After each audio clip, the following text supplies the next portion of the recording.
bukas si Pangulong Aquino sa panukala ng Senado na gawing anti-graft prover si Senator Panfilo Lacson, partikular na sa kontrobersyal na pork barrel scam.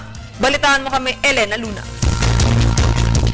Walang pagtutol si Pangulong Aquino sa panukala sa Senado na hilingin ang tulong ni dating Senador Panfilo Lacson sa investigasyon sa anomalya sa pork barrel.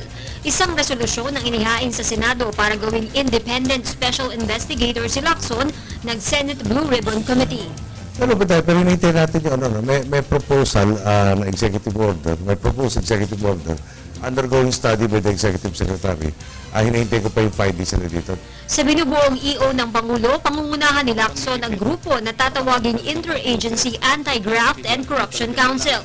Ayon sa Pangulo, magiging miyembro ng council na ito ang mga kinatawan mula sa Ombudsman, Department of Justice at Commission on Audit.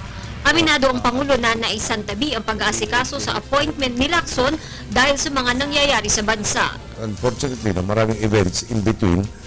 For instance, yung nangyaring collision sa Cebu. No? Nag-meeting kami, kailan ba? Monday? Monday with Marina, the Coast Guard, etc. Prevent such incidents. Masyadong malapit masyadong malapit sa Cebu para magkaroon ng gano'ng karaming namatay.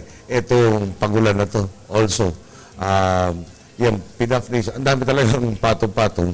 I will follow it up with the Executive Secretary dahil medyo matagal-tagal na rin pending yung proposal sa Senator Lacson.